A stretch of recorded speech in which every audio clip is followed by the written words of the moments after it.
მოგესალმებით. მადლობა მამუკა წარდგენისთვის.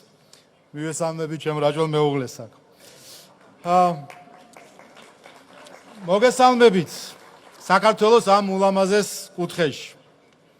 ზღაპრულ კუთხეში, რომელიც საქართველოს ნამდვილი მშვენება, არა მარტო თავისი განუმეორებელი ბუნებით, არამედ მისი მშვიდობიანი, სტუმართმოყვარე და რაც თავარია მოსიყვარულე ხალხით. საქართველოს ამ მხარეში თავს იყრის რაჭველების, ლეჩხუმელების და სვანების ყოფაცხოვრების თვითყოფადი ხასიათი, რომლებიც ამდიდრებენ და ავსებენ ერთმანეთს. მეგობრებო, ჩვენი გზა არასდროს ყოფილა უკან დახევა, თავის დაზოგვა და განზე დგომა. ქართველებმა ეს დავამტკიცეთ 1000 წლეულების განმავლობაში და ვამტკიცებთ დღესაც. ჩვენ ვიცით მეგობრობა და ძმობა, ვიცით ბრძოლა და მოყვასისთვის თავგანწირვა. მაგრამ ჩვენს ხალხის ისტორიაში ისიც გვინახავს, რომ ზოგს ჩვენი სტუმართმოყვარეობა ფეხქვეშ გაგება ჰგონია. მეგობრობა კი მორჩილება. ბევრს მოუსურვებია ჩვენი მართვა პიტიახშებით, მარსპანებით, თავარმართებლებით თუ მეორე მდივნებით. დღესაც ხედავთ, რომ ზოგიერთმა, ვინც ოჯახში მეგობრად მივიღეთ, ჩვენი ცხოვრების მართვა და განკარგვა მოინდომა. ვინც კი ორი სადღეგრძელო მოისმინა და დამტრეული ქართული სამი სიტყვის გადაბმა შეძლო, თავი ლამის ჩვენზე დიდ ქართველად გამოაცხადა და ხალხის სახელით გველაპარაკება. ამას არაფერი აქვს საერთო არც მეგობრობასთან, არც დემოკრატიასთან და არც სუვერენიტეტის პატივისცემასთან. ამიტომ არის 26 ოქტომბერი დამოუკიდებლობის მეორე რეფერენდუმი, რომელზეც ქართველმა ხალხმა იმდენად მძლავრად უნდა თქვას, რომ ირჩევს მშვიდობას და არა ომს, ოჯახურ ღირებულებებს და არა LGBT პროპაგანდას, სარწმუნოების პატივისცემას და არა ეკლესიის გმობას, რომ ვერავინ ვეღარ აზროს გაბედოს ქართველი ხალხის მიერ არჩეული ხელისუფლებასთან ქართველი ხალხის სახელით საუბარი.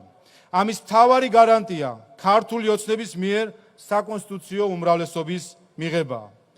მეგობრებო, დღეს როცა სამყარო თითქოს გადაირია ყველა ქართული ოჯახში ჩვენი ქვეყნის ხვალინდელ დღეზე წუხან და ფიქრობენ. უნდათ რომ ხვალინდელი დღე ნათელი და მშვიდობიანი იყოს, რომ მათმა შვილებმა გააგრძელონ წინაპართა ტრადიციები და კვლავაც დაიცვან ქართული კულტურა, ენა, სარწმუნოება.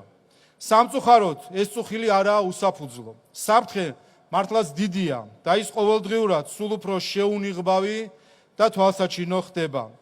თვალსაჩინოა თუ რა ფინანსური და ადამიანური რესურსი იხარჯება რწმენის, ტრადიციების და ეროვნული იდენტობის წინააღმდეგ ბრძოლაში, როგორი გააფრთებით ებრძვიან ეკლესიას.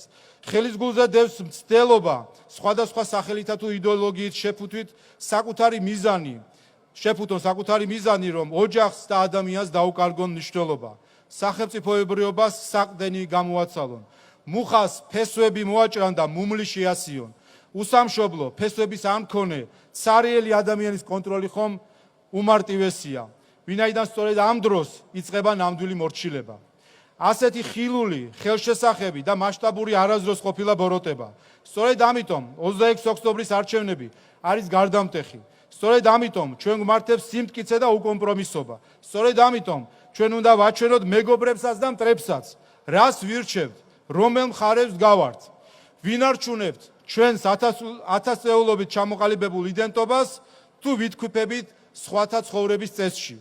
ზრდით ჩვენს ვაჟებს კაცებად და ქალიშვილებს ქალებად თუ ისევ აბნევთ, რომ საკუთარ სქესშიც კი ვეღარ გაერკვნენ. ვიცავთ ჩვენი ხალხის ინტერესებს, როგორც ეს ომში არ შეყოლით გავაკეთეთ, თუ წითელ ხალიჩაზე და ფოჩიან კამფეტებზე ვიყიდებით, როგორც ამას ოპოზიცია აკეთებს. ვირჩევთ მამულს, ენას, სარწმუნოებას, თუ ვირჩევთ დესამშობლოიზაციას, როგორც ამას ოპოზიციის პირით გვითვლიან. ლოცულობთ ჩვენს სალოცავებში, თუ აღმერთებთ სხვათა კერპებს. ვიფიცებთ ჩვენს დროშაზე, თუ სხვის დროშას ვაფრიალებთ. მიუხედავად დიდი ზეწოლისა, ჯერა, რომ ჩვენი შვილები სწორედ ისე საქართველოში იცხოვრებენ, როგორზეც ჩვენ ყველანი ვოცნებობთ, რადგან ასეთია კანონზომიერება, ბოროტს ყოველთვის დაძლევს კეთილი. მაგრამ ბოროტის ძლევას თავისით არასდროს მოდის. კეთილის გამარჯვებას ბრძოლა სჭირდება და დღეს ეს ბრძოლა 26 ოქტომბრის არჩევნებზე გადის. 26 ოქტომბერს ქუდზე კაცი უნდა დავდგეთ და საქართველოს სათქმელი ყველას გასაგონად ვთქვათ. მხოლოდ მშვიდობით, ღირსებით და კეთილდღეობით ევროპისკენ. ღმერთმა დალოცვეს ჩვენი სამშობლო, შეგვეწიოს ჩვენი სალოცავები. მადლობა.